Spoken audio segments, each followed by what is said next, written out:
नमस्कार, आपका स्वागत है।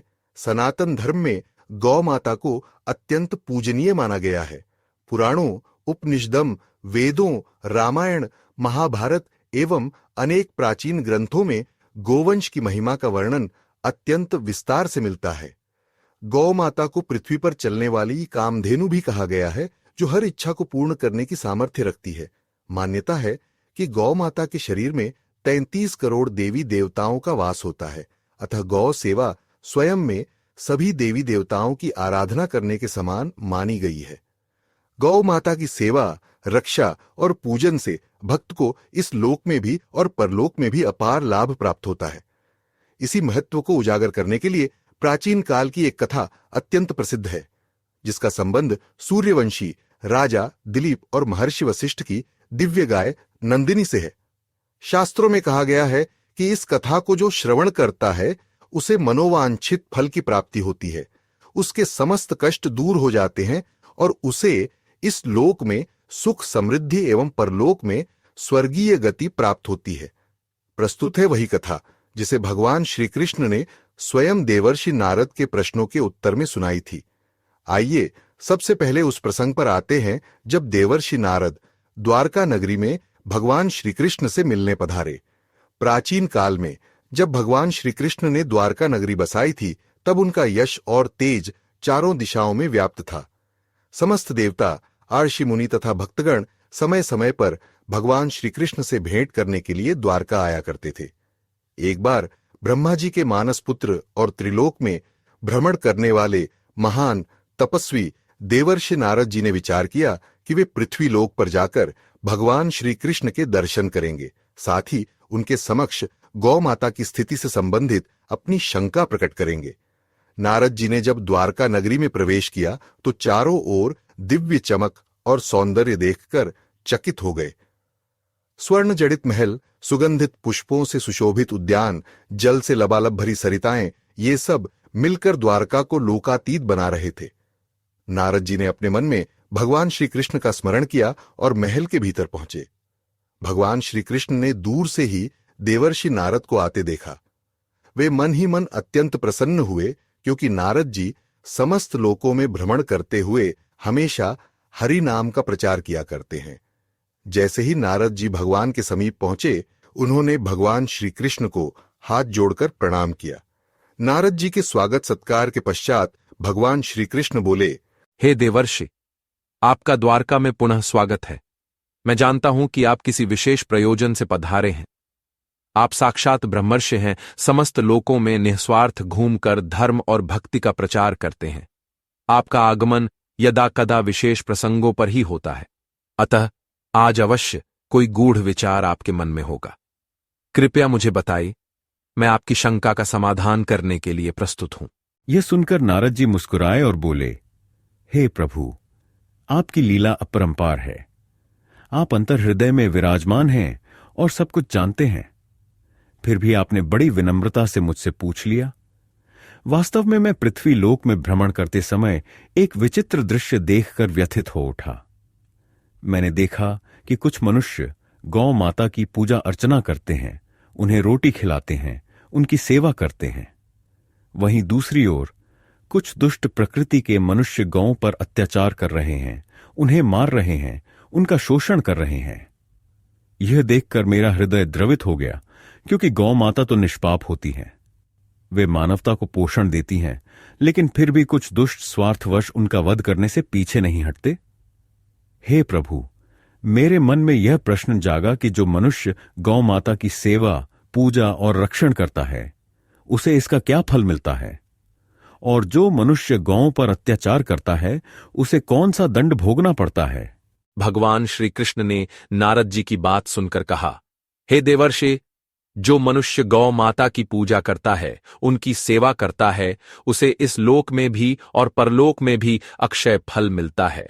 वहीं जो पापी गौओं पर अत्याचार करते हैं, वे अवश्य नरक के भागी बनते हैं। गौ माता की सेवा से सभी पापों का नाश हो जाता है, और जो सद्भावना से गौ माता की रक्षा करता है, वह अंततः मोक्ष का अधिकारी होता है।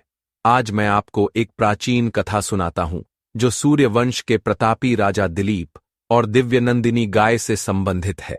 इस कथा के श्रवण से मनुष्य को गौ सेवा की अपूर्व महिमा का भान होगा। नारद जी अत्यंत प्रसन्न हुए और बोले, हे प्रभु, यह मेरा परम सौभाग्य है कि मुझे आपके मुखारविंद से इस कथा को सुनने का अवसर प्राप्त होगा। आप कृपया इस कथा का विस्तार से वर्णन करें, जिससे मैं भी इसे आगे प्रसारित कर सकूं और समस्त मनुष्यों के हृदय में गौ माता के प्रति श्रद्धा, प्रेम एवं भक्ति का संचार हो। भगवान श्री कृष्ण ने नारद जी से कहा, हे देवर्षि, प्राचीन समय की बात है। उस काल में वैवस्वत मनु के वंश में अनेक प्रतापी राजाओं ने जन्म लिया था। उसी वंश में आगे चलकर एक राजा हुए, महाराज दिलीप। वे बड़े ही धर्मपरायण, प्रजावत्सल, सत्यनिष्ठ और पराक्रमी थे। उनकी ख्याति चारों ओर फैली हुई थी। प्रजा भी उनसे अत्यंत प्रेम करती थी। उनकी पत्नी सुदक्षिणा मगध देश के राजकुल से थीं, जो स्वयं भी बड़े ही धार्मिक स्वभाव की थीं। महाराज दिलीप और रानी सुदक्षिणा एक दूसरे का सम्मान करते हुए सुख से जीवन व्यतीत कर रहे थे। किंतु एक ही बात थी जो उन्हें निरंतर व्यथित करती थी, उनके घर में संतान का अभाव। विवाह को अनेक वर्ष बीत गए, किंतु संतान की प्राप्ति न हुई। राजा और रानी ने कई यज्ञ करवाए, अनेक दान पुण्य किए, ब्राह्मणों की सेवा की, तीर्थयात्राएं की, परंतु संतान सुख न मिला। इससे दोनों हताश होने लगे। राजा दिन रात विचार करने लगे कि आखिर ऐसा कौन सा पाप या अपराध उनसे हुआ है जिसके कारण उन्हें संतान नहीं मिल रही है। एक दिन राजा दिलीप एकांत में बैठे सोच रहे थे, मैंने अपने राजधर्म का पालन किया, प्रजा को कष्ट न होने दिया, हिंसा से दूर रहा, हवन यज्ञ करता रहा, फिर भी मुझे पुत्र प्राप्ति क्यों नहीं हो रही? इसी प्रश्न ने उन्हें अत्यंत परेशान कर दिया। अंततः उनके मन में आया कि उनके कुलगुरु महर्षि वशिष्ठ, जो अपने तप और ज्ञान के लिए विख्यात हैं, शायद इस समस्या का समाधान कर सकते हैं। यह विचार आते ही महाराज दिलीप ने रानी सुदक्षिणा से परामर्श किया और दोनों गुरु वशिष्ठ के आश्रम जाने का निश्चय किया। उन्होंने अपने मंत्रियों को राज्य का प्रभार सौंपा और गुरु वशिष्ठ के दर्शन के लिए वन की ओर प्रस्थान कर गए। भगवान श्री कृष्ण ने कथा को आगे बढ़ाते हुए बताया कि गुरु वशिष्ठ का आश्रम एक घने वन में स्थित था। वहां का वातावरण अत्यंत पवित्र और शांत था। पक्षियों का मधुर कलरव, पवित्र नदियों की कलकल ध्वनि और वृक्षों की छाया आश्रम को दिव्य बनाती थी। महर्षि वशिष्ठ अपनी पत्नी अरुंधति के साथ वहीं निवास करते थे। जब महाराज दिलीप और रानी सुदक्षिणा वहां पहुंचे तो उन्होंने देखा कि महर्षि वशिष्ठ अभी अभी अपने नित्य कर्म, ध्यान तथा जप समाप्त कर बैठे थे। अरुंधति जी भी वहीं विराजमान थीं। जैसे ही महाराज दिलीप अपनी पत्नी के साथ आश्रम पर पधारे तो महर्षि और उनकी पत्नी ने आदरपूर्वक राजा रानी का स्वागत किया। फिर महर्षि वशिष्ठ राजा दिलीप से बोले, हे राजन, मुझे ज्ञात है कि आप एक महान सूर्यवंशी सम्राट हैं। आपकी प्रजा आपसे प्रसन्न है। आपका राजकाज भलीभांति चल रहा है। फिर आप वन में क्यों पधारे? इक्ष्वाकु कुल के राजा प्रायः वृद्धावस्था में पुत्र पौत्र सुख भोग कर वन गमन करते हैं, किंतु आप तो अभी युवा हैं। आपके पास समय और सामर्थ्य दोनों हैं। अवश्य ही कोई विशेष कारण होगा जो आपको यहां ले आया है। इस पर राजा दिलीप ने बड़े विनम्र स्वर में कहा, हे गुरुदेव, आपका कहना सत्य है कि राजा को पहले अपना कर्तव्य पूरा करना चाहिए, लेकिन मैं बहुत बड़ी चिंता में हूं। मुझे अभी तक संतान सुख प्राप्त नहीं हुआ है और यह बात मुझे निरंतर व्यथित कर रही है। मैंने अनेक प्रयास किए परंतु सफलता नहीं मिली। मुझे संदेह है कि मुझसे कोई ऐसा पाप हो गया है जिसकी स्मृति मुझे नहीं। आप अपनी दिव्य दृष्टि से देखकर मुझे बताइए कि मेरा कौन सा अपराध है जो मुझे संतान सुख से वंचित रखे हुए है। साथ ही मुझे यह भी बताइए कि इसका प्रायश्चित क्या है। भगवान श्री कृष्ण ने आगे बताया, महर्षि वशिष्ठ ने अपनी दिव्य दृष्टि से राजा दिलीप के भूतकाल का सूक्ष्मता से निरीक्षण किया। उन्होंने देखा कि राजा दिलीप से एक बड़ी भूल हुई थी। वशिष्ठ जी ने कहा, हे राजन, जब आप इंद्रलोक में देवताओं से भेंट करके लौट रहे थे, उस समय मार्ग में एक कल्प वृक्ष के नीचे कामधेनु गाय और उसका बछड़ा खड़े थे। वे दोनों अत्यंत भूखे और त्रस्त दिखाई दे रहे थे। उन्होंने आपसे सहायता की याचना भी की, किंतु उस समय आप अत्यंत प्रसन्न मुद्रा में थे। शायद आपने उनकी पुकार सुनी ही नहीं। आप उस समय इतनी जल्दबाजी में थे कि आपने उन पर ध्यान नहीं दिया। उसी गाय को आपकी यह कृतज्ञता बड़ी खली। उसे लगा कि एक प्रतापी सूर्यवंशी राजा, जिसे धर्म का ज्ञान होना चाहिए, उसने एक भूखी गाय और उसके बछड़े की ओर ध्यान तक नहीं दिया। इससे दुखी होकर उस कामधेनु ने आपको श्राप दे दिया कि आपके घर में संतान का अभाव रहेगा। मनुष्य को गौ माता की सेवा न करने से, विशेष रूप से भूखी गाय की अनदेखी करने से महापाप लगता है। वही श्राप आज भी आपको बांधे हुए है। राजा दिलीप ने यह सुना तो उन्हें बहुत ग्लानि हुई। वे बार बार अपने आप को धिक्कारने लगे। हाय, मैंने कैसी अनजान में भूल कर दी। एक गाय को, जो समस्त लोक की माता है, मैं उनको भोजन तक न करा सका। मुझे राजा कहलाने का कोई अधिकार नहीं। मैंने अब तक जाने अनजाने में जो अपराध किया है, उसके कारण आज मुझे संतान सुख से वंचित होना पड़ रहा है। उन्होंने महर्षि वशिष्ठ से प्रार्थना की, हे गुरुदेव, मुझे कोई ऐसा उपाय बताइए जिससे मैं अपना यह महापाप दूर कर सकूं। मैं प्रायश्चित करने के लिए तैयार हूं, भले ही मुझे कितना भी कठोर तप क्यों न करना पड़े।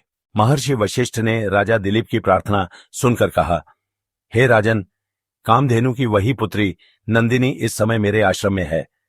उसका स्वभाव अत्यंत कोमल और दयालु है। तुम अपनी पत्नी के साथ उसकी सेवा करो, उसे वन में चराने ले जाओ। उसके चारों ओर मंडराते हिंस्र पशुओं से उसकी रक्षा करो। दिन भर उसके साथ रहो। शाम को जब आश्रम लौटो तो रानी उसे रोटी, हरी घास इत्यादि खिलाए। उसकी प्रदक्षिणा करे, उसके चरणों में प्रणाम करे। गौ माता की प्रसन्नता ही तुम्हारी समस्त बाधाओं का निवारण कर देगी। यदि नंदिनी तुम पर प्रसन्न हो गई तो तुम्हें अवश्य ही गुणवती संतान प्राप्त होगी। इतना कहकर महर्षि वशिष्ठ ने बाहर संकेत किया तो देखा कि आश्रम के प्रांगण में नंदिनी गाय खड़ी थी। वह बड़ी मनोहर लग रही थी। उसके शरीर पर सफेद, सुनहरे और हल्के भूरे रंग का मिलाजुला आभा थी। उसके सींग सुंदर और चमकीले थे। आंखों में करुणा झलक रही थी। राजा दिलीप और रानी सुदक्षिणा ने उस गाय को दंडवत प्रणाम किया और महर्षि वशिष्ठ का निर्देश मानकर उसकी सेवा करने का संकल्प लिया। अगले दिन तड़के ही महारानी सुदक्षिणा ने स्नानादि से निवृत्त होकर गौ माता की विधिपूर्वक पूजा की। उन्होंने नंदिनी को पुष्पमाला पहनाई, उसके मस्तक पर चंदन का तिलक लगाया, मीठी बातों से उसे पुकारा। उधर महाराज दिलीप धनुष और बाण साथ में रखकर नंदिनी को वन में चराने ले चले। वन का वातावरण सुरम्य था। ऊंचे ऊंचे वृक्ष, घनी छाया, मनभावनी लताएं और तरह तरह के जंगली फूल। महाराज दिलीप चाक चौबंद होकर नंदिनी का पीछा करते। जब वह घास खाने रुकती तो वे उसे अत्यंत प्रेम से सहलाते, उसके शरीर पर बैठे कीट पतंगों को हटाते। कभी वह किसी जलाशय के समीप पहुंचती तो महाराज देखते रहते कि कहीं कोई मगरमच्छ या हिंस्र जीव आसपास न हो। दोपहर में गाय विश्राम करने बैठती, तब महाराज उसके समीप भूमि पर ही बैठकर उसकी रक्षा करते। वे मन ही मन गौ माता से क्षमा याचना करते रहते और अपना श्राप दूर होने के लिए प्रार्थना करते रहते। उन्हें गौ सेवा में परमानंद की अनुभूति होने लगी। शाम होने पर वे वापस आश्रम लौट आते। आश्रम के द्वार पर रानी सुदक्षिणा खड़ी रहती, जो पुनः नंदिनी का स्वागत करती, उसके चरण छूती, उसे रोटी खिलाती, उसके खुरों में किसी प्रकार की चोट तो नहीं, यह जांचती। इस तरह पति पत्नी दोनों नंदिनी गाय की सेवा में जुटे रहे। लगातार 20 दिनों तक यह क्रम चलता रहा। हर दिन राजा दिलीप उसी निष्ठा और प्रेम से गौ माता को वन में चराते। रानी सुदक्षिणा शाम को पूजा अर्चना में रत रहती। गौ माता भी इस प्रेम और भक्ति को अनुभव कर प्रसन्न होती जा रही थी। 20वें दिन की शाम को नंदिनी ने आश्रम के द्वार पर एक बार अपने खुरों से धूल उड़ाई, जो महाराज दिलीप के शरीर पर आ गिरी। आश्चर्यजनक रूप से उस दिव्य धूल ने राजा के तन मन को और भी पवित्र कर दिया। माना जाता है कि गौ माता के चरणों की धूल भी तीर्थ के समान पावन होती है। वहीं रानी सुदक्षिणा ने भी गौ माता के आगे हाथ जोड़कर प्रार्थना की, उनकी प्रदक्षिणा की, जिससे उनके भी सभी संचित पाप नष्ट हो गए। महर्षि वशिष्ठ इस सारे दृश्य को बड़ी प्रसन्नता से देख रहे थे। उनके मुख पर एक दिव्य आभा झलक रही थी, मानो उन्हें झांत हो गया हो कि शीघ्र ही महाराज दिलीप का प्रयोजन पूर्ण होने वाला है। एक दिन प्रातःकाल की बात है। महाराज दिलीप हमेशा की तरह नंदिनी को वन में चराने ले गए। आज गाय ने धीरे धीरे चलते हुए काफी लंबा रास्ता तय किया और आगे हिमालय की तलहटी तक पहुंच गई। रास्ते में विविध प्रकार की वनस्पतियां, नदियां, चट्टानें पार करते हुए दोनों आगे बढ़े। हिमालय की तलहटी में सुंदर हरियाली थी, परंतु वहीं कुछ दुर्गम स्थान भी थे जहां हिंस्र पशुओं का भय बना रहता था। महाराज दिलीप सतर्कता से इधर उधर देखते हुए चल रहे थे। वे गौ माता पर आने वाले प्रत्येक संकट से निपटने के लिए तत्पर थे। तभी अचानक एक भयंकर गर्जना सुनाई दी। महाराज ने मुड़कर देखा तो पाते हैं कि एक विशालकाय सिंह अचानक प्रकट हुआ और नंदिनी पर झपट पड़ा। सब कुछ इतनी जल्दी हुआ कि राजा को संभलने का अवसर ही नहीं मिला। सिंह ने अपने मजबूत जबड़ों से गौ माता को दबोच लिया। वह दर्द भरी आवाज में चीत्कार करने लगी। राजा दिलीप तुरंत त्वरित गति से आगे बढ़े। उन्होंने अपना धनुष निकाला, बाण प्रत्यंचा पर चढ़ाया और सिंह को मारने के लिए निशाना साधा। परंतु जैसे ही सिंह ने उनकी ओर क्रोध भरी दृष्टि डाली, राजा के शरीर में अजीब सी कंपन फैल गई। उनके हाथ शिथिल हो गए। वे बाण छोड़ना तो दूर, धनुष तानने में भी असमर्थ हो गए। सिंह ने मानो मनुष्य की भांति वाणी की। वह बोला, हे राजन, मैं कोई साधारण सिंह नहीं, बल्कि भगवान शिव की प्रेरणा से यहां विचरण करने वाला एक दिव्य प्राणी हूं। शिवजी स्वयं मेरी पीठ पर पैर रखकर नंदी पर विराजते हैं और मुझमें उनकी तांत्रिक शक्ति विद्यमान है। तुम मुझे मारने में समर्थ नहीं हो सकते। यदि तुम्हें प्राण प्यारे हैं तो यहां से चले जाओ। यह गौ आज मेरी भूख शांत करने के लिए विधाता द्वारा नियत है। यह सुनकर राजा दिलीप का हृदय द्रवित हो उठा। वे बोले, हे मृगराज, यह नंदिनी कोई साधारण गाय नहीं, महर्षि वशिष्ठ की गौ माता है। इसकी हत्या से तुम्हें महापाप लगेगा। फिर भी यदि तुम अड़े हुए हो तो मैं तुम्हें एक विनती करता हूं। मेरी प्राण बलि स्वीकार कर लो, इस गाय को छोड़ दो। मैंने गुरुदेव को वचन दिया है कि मैं इस गाय की रक्षा के लिए अपने प्राण भी न्यौछावर कर दूंगा। तुम मुझे मारकर अपनी भूख शांत कर लो, पर नंदिनी को मत मारो। इसके बछड़े की याद करो, वह घर पर है। मां के बिना बछड़ा कैसे जीवित रहेगा? मैं एक राजा हूं, प्रजा की रक्षा मेरा धर्म है और गौ माता की रक्षा भी उसी धर्म का अंग है। इतना कहकर राजा दिलीप ने अपने धनुष बाण अलग रख दिए और सिंह के समक्ष हाथ जोड़कर नतमस्तक हो गए। वे आंखें बंद कर बोले, हे महादेव के दूत, यदि तुम्हें भूख शांत करनी है तो मेरा शरीर लो, लेकिन गौ माता को जीवन दान दो। आश्चर्य की बात यह हुई कि जैसे ही राजा दिलीप ने यह वचन दिया और अपने प्राण त्याग करने को तत्पर हो गए, उन्होंने देखा कि सिंह का भयंकर रूप कहीं अदृश्य हो गया और नंदिनी भी स्वतंत्र खड़ी है। राजा चकित होकर इधर उधर देखने लगे। तभी उन्हें एक मधुर वाणी सुनाई दी, हे राजन, तुम अपना त्याग मत करो, यह सब मेरी ही माया थी। महाराज दिलीप ने आंखें खोलीं तो पाया कि नंदिनी उनके समक्ष वैसे ही खड़ी है, पूर्णतया सुरक्षित। उसके शरीर पर कहीं भी घाव नहीं है। अब वह शांति से जुगाली कर रही थी और उसकी आंखों में राजा के प्रति आभार का भाव छलक रहा था। नंदिनी ने मानवीय वाणी में कहा, हे राजन, मैं कोई साधारण गाय नहीं, स्वयं कामधेनु की पुत्री हूं। तुम्हारी परीक्षा लेने के लिए ही मैंने सिंह का रूप धारण किया था। ये देखना चाहती थी कि तुम गौ रक्षा के लिए सचमुच कितने तत्पर हो। तुम अपने प्राण त्यागने को तैयार हो गए। ये तुम्हारी उत्तम भक्ति और त्याग का प्रमाण है। मैं तुम पर अत्यंत प्रसन्न हूं। तुम मुझसे वरदान मांगो। राजा दिलीप ने गदगद कंठ से कहा, हे गौ माता, मेरे मन में बस एक ही इच्छा है। मैं संतान का मुख देखना चाहता हूं। मैं चाहता हूं कि मुझे एक ऐसा पुत्र प्राप्त हो जो उत्तम गुणों से युक्त, बलवान, बुद्धिमान और धर्मपरायण हो। यदि आप मुझ पर प्रसन्न हैं तो मुझे यही वरदान दीजिए। नंदिनी बोली, तथास्तु। तुम रानी के साथ मिलकर मेरी पूजा अर्चना करो। मैं तुम्हें दूध प्रदान करूंगी। उस दूध का पान करने से तुम्हें अवश्य ही एक प्रतापी पुत्र की प्राप्ति होगी, जो रघुवंश की कीर्ति को सुदृढ़ करेगा। तुम्हारे वंश की ऐसी ख्याति होगी कि भविष्य में महान महान राजा उसी वंश में जन्म लेंगे। उसमें राजा रघु, राजा दशरथ और भगवान श्री राम जैसे महापुरुष जन्म लेंगे और समस्त धरती को अपना उपकार देंगे। यह सुनकर राजा दिलीप अत्यंत हर्षित हुए। उन्होंने कहा, हे माता, आपके वचन मुझे अमृत समान लगे। अब मैं आपसे विनती करता हूं कि चलिए हम आश्रम लौटते हैं।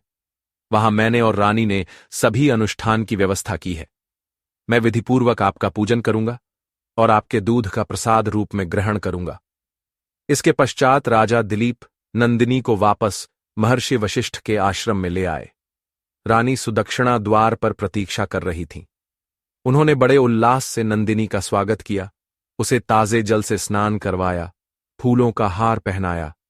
फिर राजा रानी ने मिलकर नंदिनी की प्रदक्षिणा की, उसके चरणों में प्रणाम किया, उसकी आंखों में प्रेमपूर्वक निहारा। नंदिनी ने कहा, हे रानी सुदक्षिणा, आओ, तुम मेरी पीठ पर हाथ फेरो। इससे तुम्हारे भीतर जो भी बाधाएं हैं वे नष्ट हो जाएंगी। रानी ने अत्यंत श्रद्धा और आदर पूर्वक गौ माता की पीठ पर हाथ फेरा। उसी क्षण उन्हें लगा मानो कोई दिव्य ऊर्जा उनके शरीर में प्रवेश कर गई हो। उनका हृदय आनंद से भर उठा। तत्पश्चात राजा दिलीप ने एक पत्तों की डलिया बनाई, नंदिनी से अनुरोध करके थोड़ा सा दूध दोहन किया और वह दूध रानी एवं राजा दोनों ने प्रसाद समझकर ग्रहण किया। महर्षि वशिष्ठ ने भी आशीर्वाद दिया, हे राजन, तुम दोनों पर मैं प्रसन्न हूं। इस गाय के आशीर्वाद से तुम्हें शीघ्र ही एक पुत्र की प्राप्ति होगी। तुम्हारे घर में जो संतान जन्म लेगी वह महान पराक्रमी और गुणवान होगी।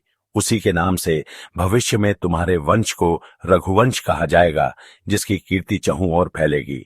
राजा रानी ने महर्षि वशिष्ठ के चरणों में भी प्रणाम किया और अपने भाग्य को सराहा कि उन्हें गौ माता की सेवा करने का सौभाग्य मिला। महर्षि ने यह भी बताया कि गौ माता की कृपा से सभी मनोरथ पूर्ण होते हैं। समय आने पर महारानी सुदक्षिणा ने एक तेजस्वी पुत्र को जन्म दिया, जिसका नाम रखा गया रघु। महाराज दिलीप और रानी सुदक्षिणा की खुशी का ठिकाना न रहा।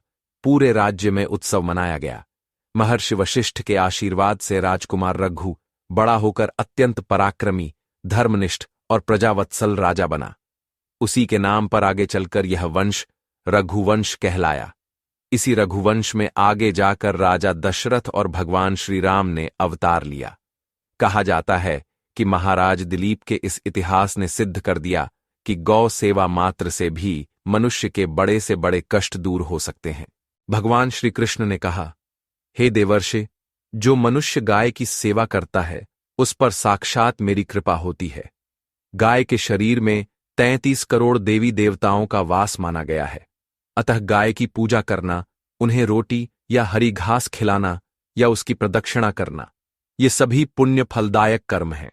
जो गायों को सताता है, उन पर अत्याचार करता है, उसे तो महापाप लगता है और उसे परलोक में भयंकर नरक भोगना पड़ता है। अतः मनुष्य को सदैव गौ माता का सम्मान करना चाहिए।